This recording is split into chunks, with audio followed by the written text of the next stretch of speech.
आज हम बाबा के गुरुकुल में बिपिन चंद्र द्वारा लिखित आधुनिक भारत के इतिहास के चैप्टर 8 ब्रिटिश शासन का आर्थिक प्रभाव को पढ़ेंगे। ये इस चैप्टर का तीसरा पार्ट है। अगर आप पहले दो पार्ट को देखना चाहते हैं तो डिस्क्रिप्शन में दी लिंक पर जाकर देख सकते हैं। अगर आपने हमारे चैनल को अभी तक सब्सक्राइब नहीं किया है तो आपसे अनुरोध है कि हमारे चैनल को तुरंत सब्सक्राइब कर लें और अपने मित्रों को भी शेयर करें, जिससे कि उनको भी फायदा हो सके।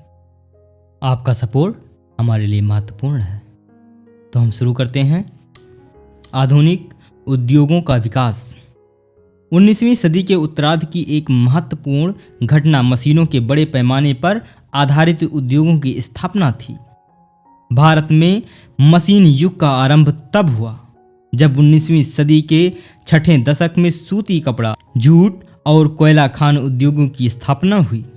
पहली कपड़ा मिल 1853 में काओ सजी नाना भाई ने बंबई में शुरू की और पहली जूट मिल 1855 में रिसरा बंगाल में स्थापित की गई। इन उद्योगों का विकास धीरे धीरे मगर सतत रूप से हुआ। 1879 यानी 1879 में भारत में 56 सूती कपड़ा मिलें थीं, जिनमें लगभग 43,000 लोग काम करते थे। 1882 में 20 जूट मिलें थीं, जो अधिकतर बंगाल में थीं और उनमें लगभग 20,000 लोग काम करते थे। 1905 तक भारत में 206 सूती मिलें हो गई, जिनमें करीब 1,96,000 लोग काम करते थे। 1901 में 36 से भी अधिक जूट मिलें थीं, जिनमें करीब 1,15,000 लोग काम पर लगे थे। कोयला खान उद्योग में 1906 में करीब 1 लाख लोगों को रोजगार मिला हुआ था। अन्य यांत्रिक उद्योग जो 19वीं सदी के उत्तरार्ध तथा 20वीं सदी के शुरू में विकसित हुए, उनमें कपास की उटाई तथा दबाने, चावल, आटे तथा इमारती लकड़ी की मिलें, चर्म शोधनालय, ऊनी कपड़े के कारखाने, कागज और चीनी की मिलें, लोहा और इस्पात के कारखाने, नमक, अभ्रक और सोरे जैसे खनिज उद्योग थे। 20वीं सदी के चौथे दशक में सीमेंट, कागज, दिया सलाई, चीनी, सीसा उद्योग विकसित हुए, मगर इन सब उद्योगों का अवरुद्ध विकास हुआ। अधिकतर आधुनिक भारतीय उद्योगों पर ब्रिटिश पूंजी का स्वामित्व या नियंत्रण था। विदेशी पूंजीपति भारतीय उद्योग में रुचि, मुनाफों की संभावनाओं के कारण उसकी ओर आकर्षित हुए। श्रम अत्यंत सस्ता था, कच्चे माल तुरंत और सस्ती दरों पर उपलब्ध थे और अनेक वस्तुओं के लिए भारत और उसके पड़ोसियों ने तैयार बाजार उपलब्ध कराया। चाय, जूट और मैग्नीज जैसे अनेक भारतीय उत्पादनों के लिए सारे संसार में बनाया बाजार था। दूसरी ओर अपने देश में विदेशी पूंजीपतियों को लाभप्रद निवेश के अवसर कम मिल रहे थे। उस समय औपनिवेशिक सरकार और उसके अधिकारी सभी प्रकार की सहायता तथा रियायत देने को तैयार थे। विदेशी पूंजी ने अनेक उद्योगों में भारतीय पूंजी को दबा दिया। केवल सूती कपड़ा उद्योग में आरंभ में भारतीयों का बहुत बड़ा हिस्सा था और 20वीं सदी के चौथे दशक में चीनी उद्योग का विकास भारतीयों ने किया। भारतीय पूंजीपतियों को आरंभ से ही ब्रिटिश मैनेजिंग एजेंसियों और ब्रिटिश बैंकों की ताकत के खिलाफ संघर्ष करना पड़ा। किसी भी उद्यम के क्षेत्र में प्रवेश करने के लिए भारतीय व्यवसायियों को उस क्षेत्र में प्रबल ब्रिटिश मैनेजिंग एजेंसियों के सामने झुकना पड़ता था। अनेक स्थितियों में भारतीयों की कंपनियों पर भी विदेशी स्वामित्व और नियंत्रण वाली मैनेजिंग एजेंसियों का दबदबा होता था। भारतीयों को बैंकों से ऋण मिलने में भी कठिनाई होती थी। अधिकतर बैंकों पर ब्रिटिश अर्थपतियों का प्रभाव था। अगर उनको कर्ज मिलते भी थे तो उन्हें ऊंची दरों पर ब्याज देने पड़ते थे, जबकि विदेशी काफ़ी आसान शर्तों पर कर्ज ले सकते थे। निसंदेह भारतीयों ने धीरे धीरे अपनी बैंक और बीमा कंपनियां विकसित करनी शुरू कर दी। 1914 में भारत की कुल बैंक जमा के 70% से भी अधिक पर विदेशी बैंकों का अधिकार था। 1937 तक उनका हिस्सा घटकर 57% हो गया। भारतीय आर्थिक जीवन में अपना बोलबाला बनाए रखने के लिए भारत स्थित ब्रिटिश उद्यम ने मशीन और उपकरण देने वाले ब्रिटिश संभरणकर्ताओं, जहाजरानी, बीमा कंपनियों, विपणन संगठनों, सरकारी अधिकारियों तथा राजनीतिक नेताओं से भी घनिष्ठ संबंध बनाए रखे। इसके अलावा सरकार ने भारतीय पूंजी के विपरीत विदेशी पूंजी का पक्ष लेने की नीति जानबूझकर अपनाई। भारत सरकार की रेलवे नीति ने भी भारतीय उद्यमों के प्रति भेदभाव किया। रेलवे भाड़े की दरों ने देसी उत्पादनों की तुलना में विदेशों से आई वस्तुओं को प्रोत्साहन दिया। आयातित वस्तुओं की अपेक्षा भारतीय वस्तुओं का वितरण कठिन और खर्चीला था। भारतीयों द्वारा उद्योग स्थापित करने में एक अन्य गंभीर कठिनाई यह थी कि देश में भारी या पूंजीगत वस्तुओं के उद्योग का लगभग पूरा अभाव था। इन उद्योगों के बिना अन्य उद्योगों का तेजी और स्वतंत्र विकास नहीं हो सकता था। लोहा और इस्पात उत्पादन करने या मशीन बनाने के लिए भारत के पास बड़े संयंत्र नहीं थे। इंजीनियरिंग उद्योगों के नाम पर कुछ छोटे छोटे मरम्मत वाली वर्कशॉप थी और धातु उद्योगों के नाम पर थोड़ी सी लोहा और पीतल की फाउंड्रियां थीं। भारत में इस्पात का उत्पादन सबसे पहले 1913 में हुआ। इस प्रकार भारत में इस्पात, धातुकर्म, मशीन, रसायन और तेल जैसे बुनियादी उद्योगों का अभाव था। उद्योग शक्ति के विकास में भी भारत पिछड़ा हुआ था।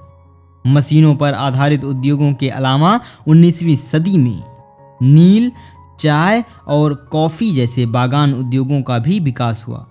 उन पर पूरी तरह से यूरोपीय स्वामित्व था। नील का इस्तेमाल सूती कपड़ा उद्योग में रंगाई के लिए होता था। नील से रंग बनाने का उद्योग भारत में 18वीं सदी के अंत में शुरू किया गया। वह बंगाल और बिहार में फला फूला। किसानों पर अत्याचार करने के कारण नीलहें यानी इंडिगो प्लांटर्स बदनाम हो गए। उन्होंने नील की खेती करने के लिए किसानों को मजबूर किया। इस उत्पीड़न का सजीव चित्रण प्रसिद्ध बंगला लेखक दीनबंधु मित्र ने अपने नाटक नील दर्पण में 1860 में किया। एक संश्लिष्ट रंग के आविष्कार से नील उद्योग को बड़ा धक्का लगा और धीरे धीरे ह्रास हो गया। चाय उद्योग का विकास 1850 के बाद असम, बंगाल, दक्षिण भारत तथा हिमाचल प्रदेश की पहाड़ियों में हुआ। चाय उद्योग पर विदेशी स्वामित्व होने के कारण सरकार ने लगान मुक्त जमीन तथा अन्य सुविधाएं देकर उनकी सहायता की। कालक्रम से चाय का उपयोग सारे भारत में होने लगा। चाय निर्यात की एक महत्वपूर्ण वस्तु बन गई। इस दौरान कॉफ़ी बागानों का विकास दक्षिण भारत में हुआ। बागान तथा विदेशी स्वामित्व वाले अन्य उद्योगों से भारतीय जनता को कोई खास फायदा नहीं हुआ। उनके वेतन और मुनाफे देश से बाहर जाते थे। उन्होंने अपने वेतन का एक बड़ा भाग उच्च वेतनभोगी विदेशियों पर लगाया। उन्होंने अपने अधिकांश उपकरण विदेशों में खरीदे। उनके अधिकतर तकनीकी कर्मचारी विदेशी थे। उनके अधिकांश उत्पादन विदेशी बाजारों में बिकते थे और बिक्री से प्राप्त विदेशी मुद्रा का इस्तेमाल ब्रिटेन करता था।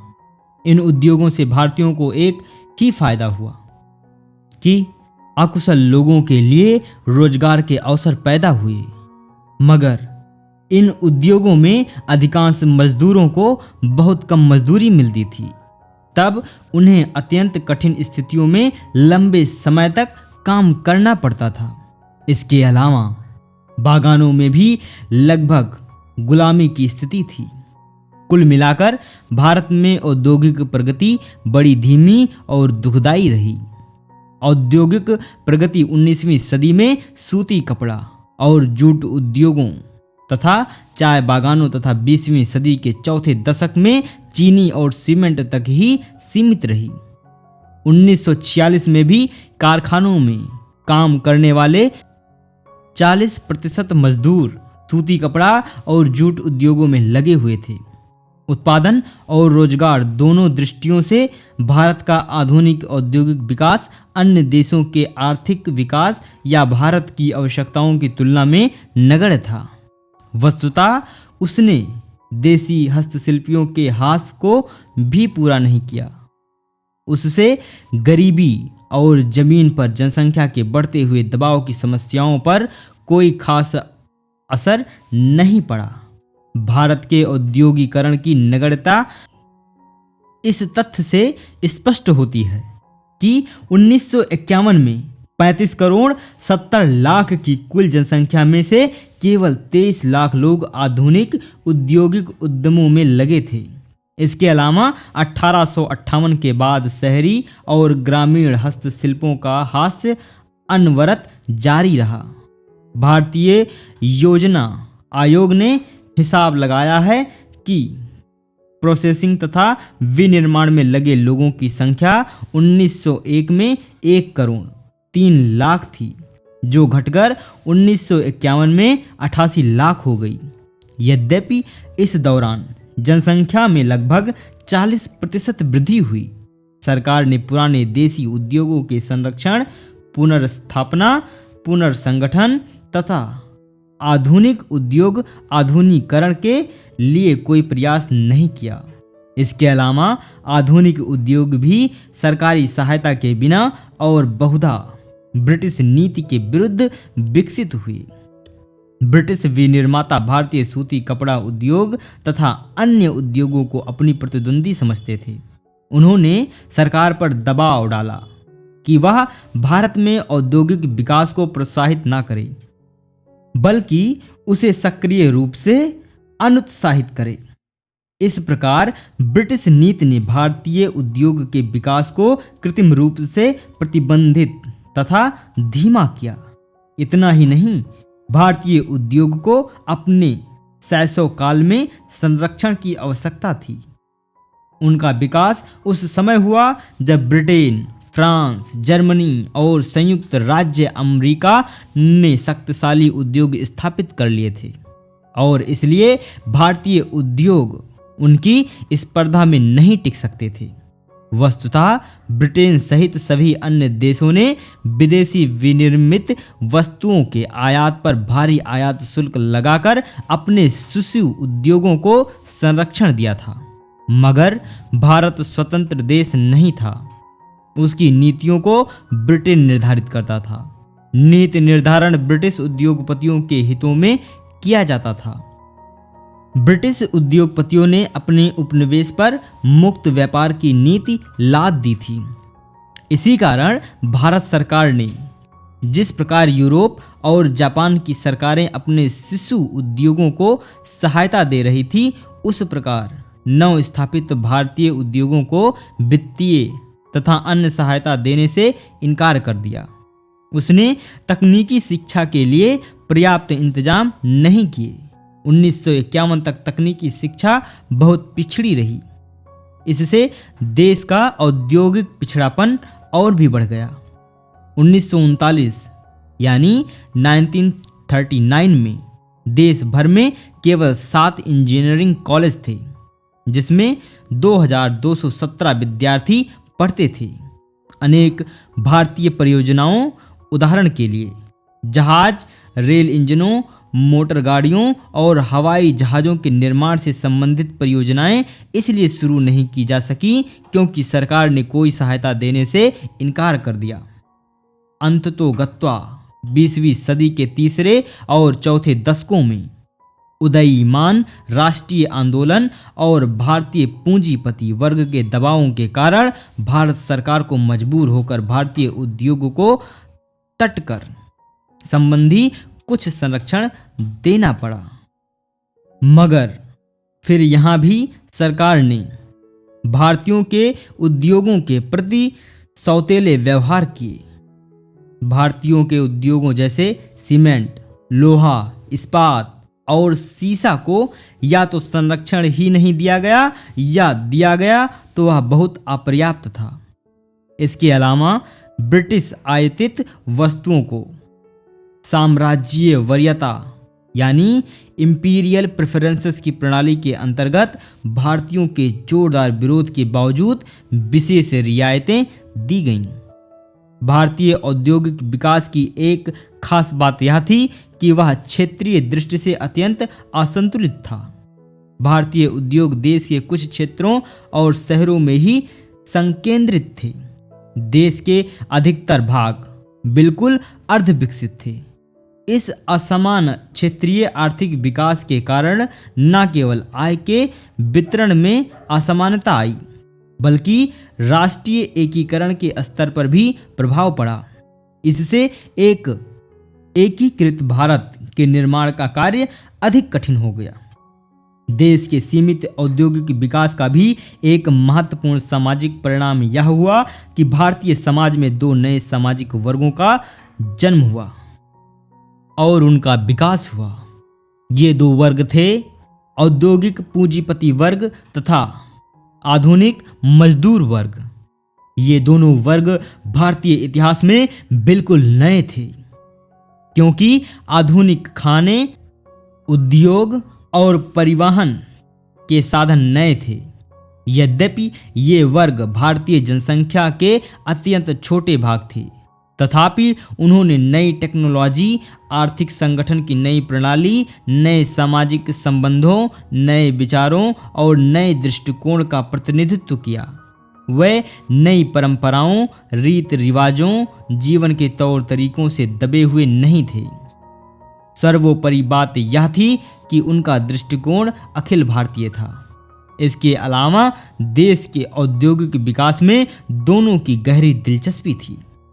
इसलिए उनका आर्थिक और राजनीतिक महत्व तथा उनकी भूमिकाएं उनकी संख्या के अनुपात में काफ़ी अधिक थी। अब हम दरिद्रता और अकाल को पढ़ेंगे। भारत में ब्रिटिश शासन की एक प्रमुख बात तथा ब्रिटिश आर्थिक नीतियों का एक खास परिणाम हुआ भारतीय जनता में अत्यंत दरिद्रता का साम्राज्य। यद्यपि इतिहासकारों में इस बात को लेकर मतभेद है कि ब्रिटिश शासन के दौरान भारत में गरीबी बढ़ती जा रही थी या नहीं, तथापि इस तथ्य पर कोई मतभेद नहीं है कि पूरे ब्रिटिश शासन काल के दौरान अधिकतर भारतीय हमेशा भूखमरी के कगार पर रहते थे। समय बीतने के साथ साथ भारतीयों के लिए रोजगार या जीविका प्राप्त करना कठिन होता गया।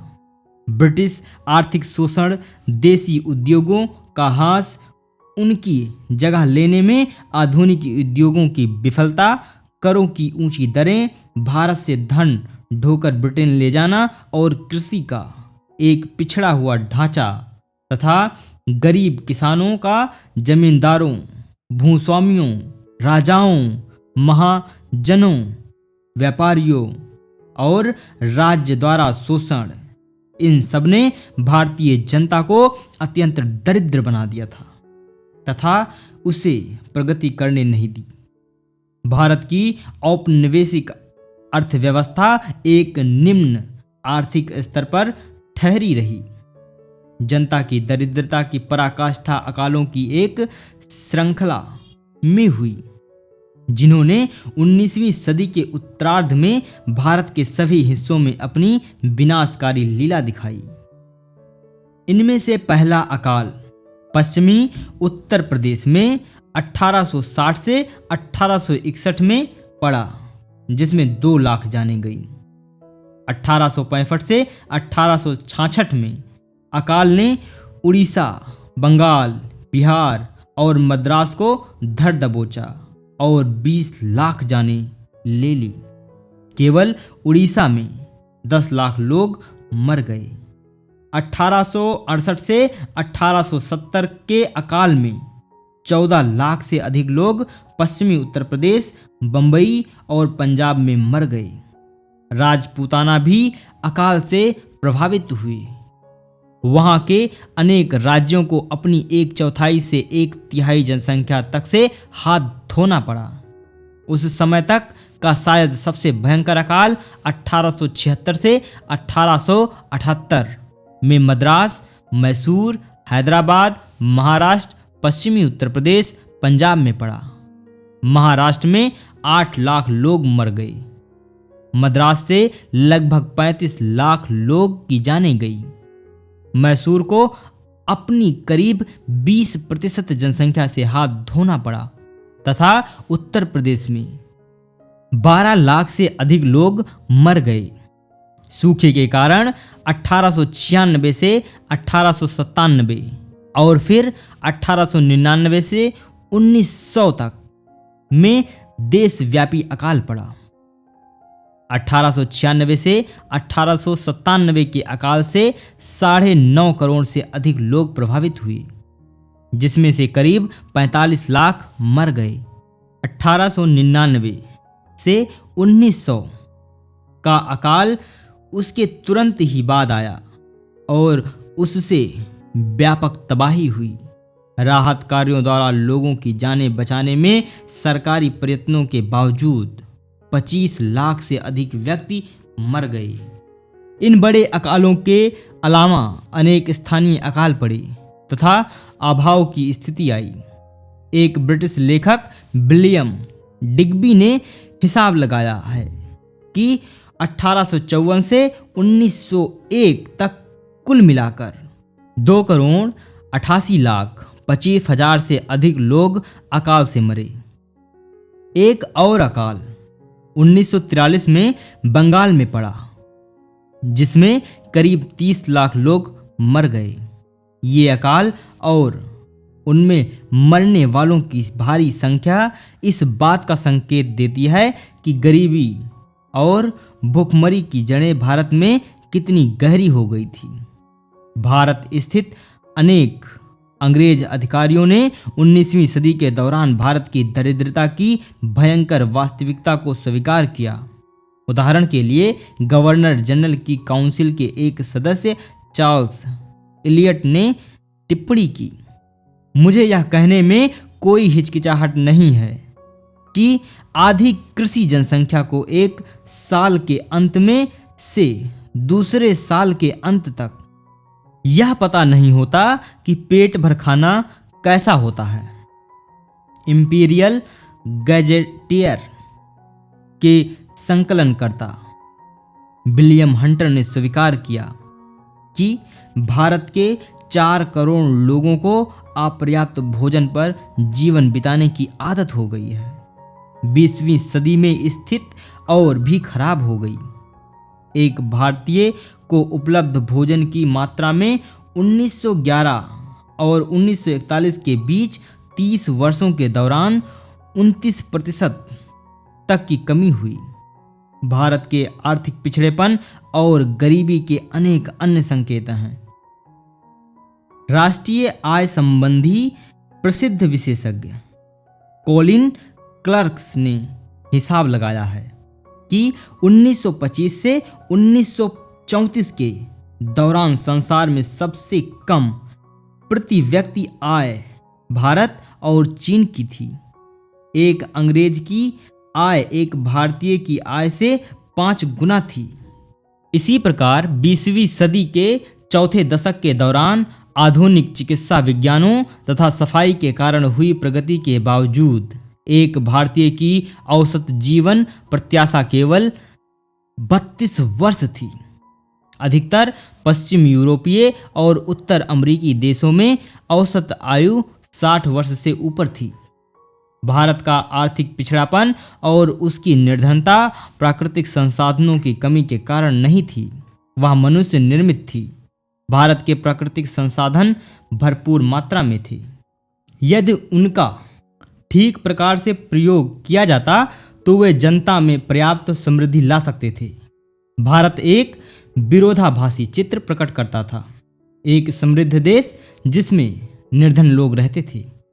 इस स्थिति के कारण विदेशी शासन और शोषण और एक पिछड़ी हुई कृषि और औद्योगिक आर्थिक व्यवस्था जो वस्तुतः उसके पूरे ऐतिहासिक और सामाजिक विकास का परिणाम था।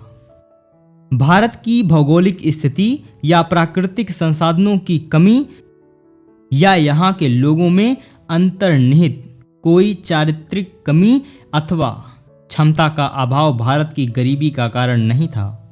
यह मुगल काल का अवशेष भी नहीं था और ना ही यहाँ की गरीबी ब्रिटिश पूर्व अतीत का नतीजा था। मुख्य रूप से यह पिछली 2 सदियों के इतिहास का नतीजा था। भारत इसके पहले किसी भी रूप में पश्चिमी देशों की तुलना में पिछड़ा हुआ देश नहीं था। उस समय दुनिया के देशों के बीच रहन सहन के स्तर में बहुत ज़्यादा फर्क नहीं था। संक्षेप में इस दौरान पश्चिमी देश का विकास हुआ, उसमें संपन्नता आई और भारत को आधुनिक उपनिवेशवाद के अधीन होना पड़ा तथा इसका विकास अवरुद्ध कर दिया गया। जिन दिनों भारत ब्रिटिश शासन के अधीन था, आज के सभी विकसित देशों ने लगभग उसी दौरान अपना विकास किया था। अधिकांश विकसित देशों का विकास 1850 के बाद हुआ। इस संबंध में ध्यान देने की दिलचस्प बात यह है कि ब्रिटेन में औद्योगिक क्रांति के शुरू होने की तिथियां और बंगाल पर ब्रिटेन की विजय की तिथि बहुत पास पास है। एक आधारभूत तथ्य यह है कि जिस सामाजिक, राजनीतिक और आर्थिक प्रक्रिया ने ब्रिटेन में औद्योगिक विकास और सामाजिक तथा सांस्कृतिक प्रगति को जन्म दिया, उसी ने भारत में आर्थिक अल्प विकास और सामाजिक तथा सांस्कृतिक पिछड़ेपन को जन्म देकर उसको कायम रखा। इसकी वजह साफ है। ब्रिटेन ने भारतीय अर्थव्यवस्था को अपनी अर्थव्यवस्था के अधीन रखा तथा अपनी ज़रूरतों के मुताबिक और उनके हिसाब से भारत की आधारभूत सामाजिक प्रवृत्तियों को उसने निर्धारित किया। इसका नतीजा यह हुआ कि भारतीय कृषि और उद्योग में ठहराव आया। जमींदार, भूस्वामियों, राजे रजवाड़े, सूदखोरों, सौदागारों, पूंजीपतियों और विदेशी शासकों तथा उनके अधिकारियों ने किसानों और मजदूरों का जमकर शोषण किया। देश में गरीबी और बीमारी फैली और लोग अर्धभुखमरी के कगार पर पहुंच गए। तो यहाँ पर आपका ये चैप्टर समाप्त हुआ। नेक्स्ट वीडियो में हम भारत में राष्ट्रवादी आंदोलन को पढ़ेंगे। यहाँ तक हमारे साथ बने रहने के लिए आप सभी का बहुत बहुत धन्यवाद।